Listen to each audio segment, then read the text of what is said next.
Kumalat nga po mga idol sa social media ang balita na matapos nga pong manalo ang Boston Celtics sa kanilang huling game sa Phoenix Suns at umangat sa 52 wins sa Eastern Conference, sila na nga ang official na kauna-unahang team ngayong season na nakakuha ng ticket sa darating na playoffs. And since wala rin naman ngang ibang kupunan na kayang tumapat o lumampas sa kanilang kasalukuyang record, sila na nga ang makakakuha ng home court advantage simula first round hanggang sa NBA Finals kung sakaling makapasok sila dito. Kaya kailangan na lamang nga itong paghandaan ng kanilang koponan. At kasabay nga po niyan mismong si Jason Tatum na ang nagsabi sa media na simula nga daw po na mag-umpisa ang regular season, ready na nga sila na makakuha ang 18th banner ng kanilang kampeonato ng kanilang prangkisa na siyang magbe-break ng tie sa kanila ng Los Angeles Lakers. Sawang-sawa na rin naman nga daw si Tatum sa mga pagkatalo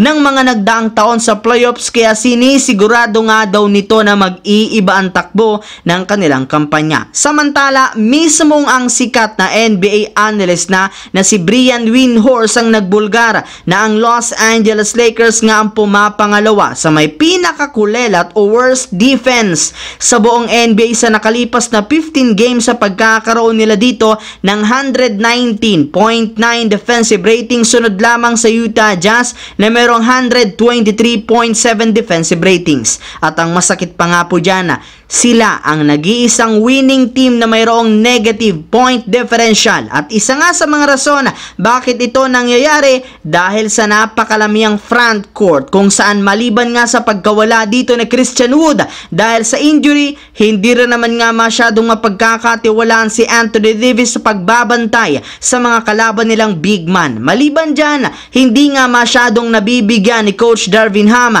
ng playing minutes si Jackson Hayes. Kaya suggest nga po ngayon ng mga analyst, dapat nga talaga silang kumuha ng bagong traditional na sentro ngayong season na pwede nilang papirmahin ng isang 10-day contract. Sa ganyang paraan, mas mapapalakas pa nila ng kanilang team ang front court sa mga susunod na laban. Ang problema, wala rin naman ngang tiwala ang mga Lakers kay Coach Darvin Ham, gayong kahit man kumuha sila ng bagong sentro, malamang sa malamang babangkuin lamang ito ni Coach Darvin Ham kagaya na lamang ng ginawa nila kay Harry Giles III. Isa nga po mga idol ang team ng New York Knicks sa mga pinakatinamaan ng injury sa sunod-sunod na pagkawala ng kanilang mga players. Kaya imbes nga po na magsunod-sunod ang kanilang panalo, nag-struggle nga sila sa kanilang mga nakalipas na laro. Pero sa kabila nga po niyan, hindi para naman natin maikakaila na isa ang Knicks sa may pinakamalakas, pinakamalalim na lineup since sila ang ika-4th seed sa Eastern Conference. Sa katunayan, meron pa rin naman nga silang mga manlalaro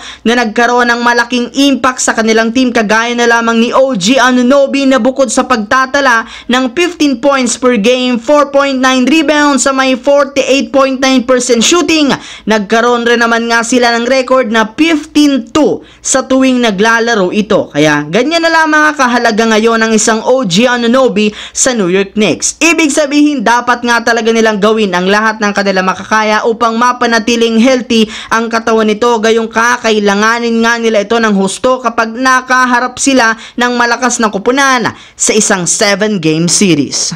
So yun lamang mga idol ang ating bagong video. Once again, this is your J-Zone TV. Huwag kalimutang mag-like at syempre mag-subscribe na, pindutin ang notification bell sa akin channel para lagi kayo maging updated sa mga nangyayari sa NBA. I-follow nyo na ang ating Facebook page. Thanks for watching mga idol.